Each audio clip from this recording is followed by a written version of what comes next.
हम अपने चारों ओर सामान्यतः कई प्रकार की रंग बिरंगी वस्तुएं देखते हैं। बिना प्रकाश के लेकिन हम इन वस्तुओं को नहीं देख सकते। प्रकाश उपस्थित होगा तो ही वस्तु से परावर्तित प्रकाश हमारी तरफ पहुंचता है और हम इन वस्तुओं को देख पाते हैं। तथा हमारे शरीर में हमारी जो इंद्रिय है देखने के लिए, नेत्र, वो भी होना जरूरी है। लेकिन नेत्र अगर हमारे हैं, लेकिन केवल नेत्रों से हम वस्तुओं को नहीं देख सकते। आप एक अंधेरे कमरे में जाएंगे तो वहां बिना प्रकाश के आप किसी भी वस्तु को नहीं देख सकते। इसलिए प्रकाश का होना बेहद आवश्यक है। तो सबसे पहले हम बात करते हैं एक दीप्त पिंड की। जैसे दिन के समय में सूरज इस संपूर्ण पृथ्वी को प्रकाशित करता है, तो वह एक प्रकार का दीप्त पिंड है।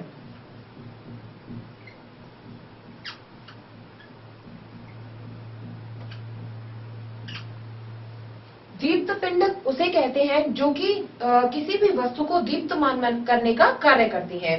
जैसे कोई भी वस्तु जो कि सूर्य की तरह प्रकाश का उत्सर्जन करती है, दीप्त पिंड कहलाती है। कोई वस्तु जो सूर्य की तरह प्रकाश का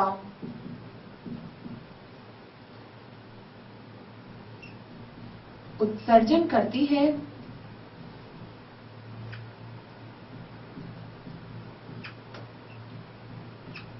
दीप्त पिंड कहलाती है।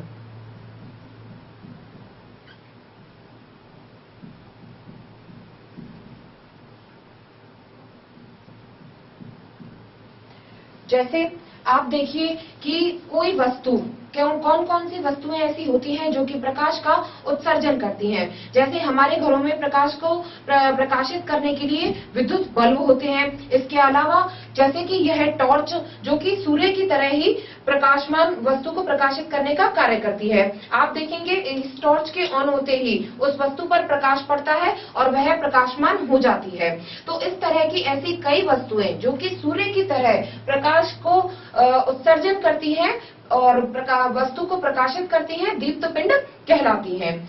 जैसे अब हम बात करते हैं कि किसी वस्तु द्वारा प्रकाश का पूर्णतः या आंशिक रूप से या बिल्कुल नहीं गुजर देने के आधार पर हम वस्तुओं को 3 भागों में बांटते हैं। जैसे कोई भी पदार्थ या वस्तु 3 प्रकार के होते हैं।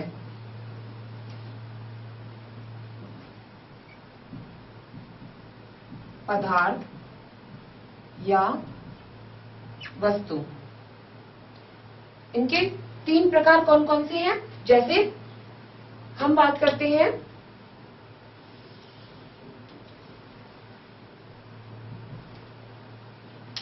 सबसे पहले हम ऐसे पदार्थ के बारे में बात करते हैं जो कि प्रकाश को पूर्णतः उत्सर्जित होने देते हैं। जैसे पारदर्शी पदार्थ जिनके अंदर से प्रकाश पूरी तरह से गुजर जाता है, तो उन पदार्थों को कहेंगे हम पारदर्शी।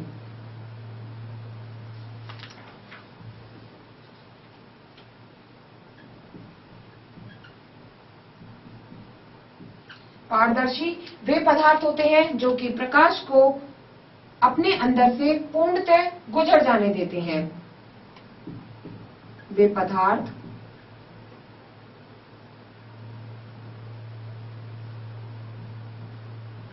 जो प्रकाश को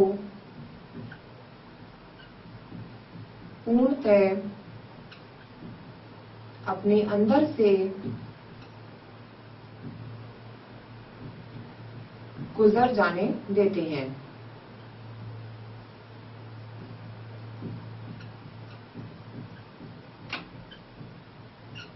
ऐसे पदार्थ पारदर्शी पदार्थ कहलाते हैं। जैसे आपने पारदर्शी पदार्थों के कई उदाहरण देखे होंगे कि ऐसे पदार्थ जिनसे वस्तु को आर पार देखा जा सकता है। जैसे आप एक पॉलिथीन को देखिए, इस पॉलिथीन से हमें आर पार सब दिखाई देता है। इसका मतलब यह एक पारदर्शी पदार्थ है।